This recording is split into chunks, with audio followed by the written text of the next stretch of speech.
Konnichiwa and welcome to episode 14 of the Leadership Japan podcast, and I am your host in Tokyo, Dr. Greg Story, president of Dale Carnegie Training Japan, and much more importantly, you are a student of leadership, highly motivated to be the best in your business field. And today we have another interview with Business in Japan Television on the subject of how to become people smart. Any company is only as good as the men and women that it employs. But how does an organization make best use of its number one resource? By being people smart. Dr. Greg Story, president of Dale Carnegie Japan, is here to talk about that very concept. Greg, thanks for joining us. Great pleasure, Mike. Greg, tell us about this concept, people smart. How can a company become more people smart? So, a really important point. Companies look for talent. Talent usually are people with great technical skills, great knowledge, experience, and we promote them. That's where the trouble usually begins, because what got them to be excellent in themselves may not actually be common in their team. This team may not have the same skills, motivation, may not be as smart. And so you're the leader, but you've got to actually get the team with you. This is where communication becomes very important. There's a great Yogi Berra quote I like about leadership. He says, leading people is easy. It's getting them to follow you that's the hard part. And that's right. We can get people turning up to get paid, but we really want them there to be engaged, be passionate about what they're doing. And if you're working 100 hours a week, and trust me, Mike, if anyone watching this is working 100 hours a week, they should call me. But even if you are working 100 hours a week, your team of 5 working 40 hours a week are doing double what you can do. So your ability to leverage your team as a leader becomes critical. And even though you might be technically smart, if they don't want to follow you or they don't follow you with enough passion and you're not people smart, then that's costing the company a lot of money in opportunity cost and lost potential. So, Greg, is it a matter of getting employees to come out of their comfort zone? It's a very important point. We want more, better, faster results with less. But if we keep doing the same things in the same way, we get the same results. No one's satisfied with that. But to get a different outcome, you need to do something different or new. Either of those are going to be affected in change somewhere. And attached to any sort of change is risk. And the whole idea about comfort zone is to eliminate risk. So we're actually asking people to step out of their comfort zone, take risk for change to get a different result. Now, I find it intriguing that 100 years ago, Dale Carnegie worked that out. And so he found he needed to design into the training opportunities for people to expand their comfort zone through breakthroughs. So that's the techniques that we use in our training, encouraging people to take small risks and grow in confidence, and then a little bit larger risks, grow in more confidence, so they can get that type of output that does eventually result in the outcomes the company wants in terms of better production, better revenues, more efficiency, those types of things. Now, a lot has been written about leadership skills. Do you think leadership is something that you're born with, or is it something that you learn? Yeah, this nurture versus nature argument is going on for a long time. I'm definitely on the nurture side. Even people we say, oh, they're a natural, a great leader. I think if you look back somewhere in their upbringing or their experiences, they learnt those leadership skills. They are a learnt skill. And again, it's a bit similar to the people smart aspect. It's communication skills in most part.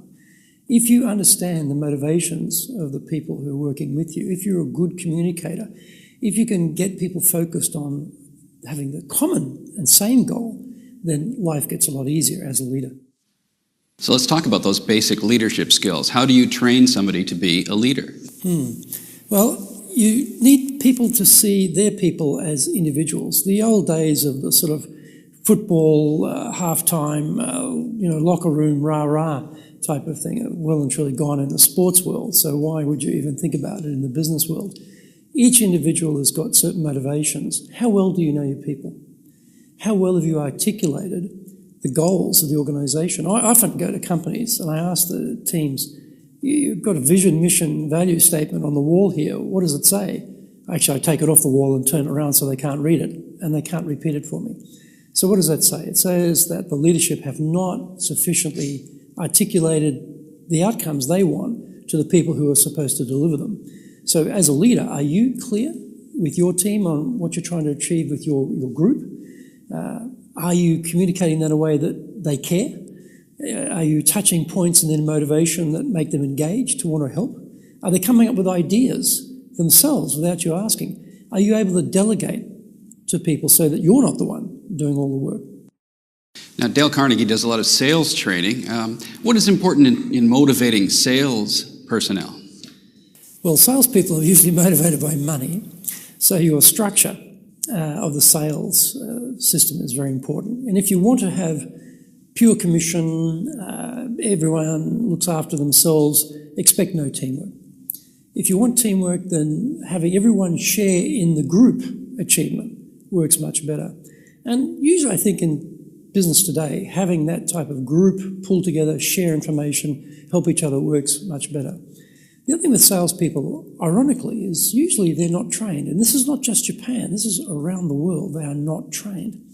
And so classically, you probably had this experience yourself, the salesperson turns up, hey, they're great on the features. They'll tell you every little detail about whatever it is you're buying, service or product. What's the benefits of this? Usually not a lot of interest in telling you about those because they don't know to tell you about those. And to take it beyond that, well, great, what's the application of these benefits? And what's the evidence to back up what you're saying about these benefits? And do they go into a trial close at that point? Usually no. So training salespeople is, I think, a very smart investment by companies because you'll get great questioning skills. And that is the essence of solution sales. If you understand what the client is trying to achieve, you'll ask the right questions, get the right answers, and therefore be able to craft your solution in those terms that are relevant, meaningful, and have positive outcomes for you and the client. Does being in Japan make it any different for a company to be people smart? No, I mean, Japan's a very polite country. I mean, if you step on someone's toe in the subway train in the morning, the person whose toe was stepped on apologises to you. So it's got this, high-density living culture where people have learnt to get along, to go along, really, is important. But that's not what we're talking about in leadership. We're not talking about in business. We're dealing with clients. We're talking about really communication skills, having those people skills to understand the motivation of the people you're dealing with, having the leadership skills to motivate your team to understand the clients, to understand their colleagues, to work in better teamwork, better outcomes for the solution sales for clients. So for me, Japan's no different. Set of skills here are the same. Culturally, maybe the way of articulating those are different, but the structure is not any different. Greg, thanks for joining us. Great pleasure, Mike. That's Dr. Greg Story, the president of Dale Carnegie Japan. Thanks for watching Business in Japan Television. Thank you for joining the Leadership Japan podcast. If you would like to access more great insights and information, then go to japan.dalecarnegie.com.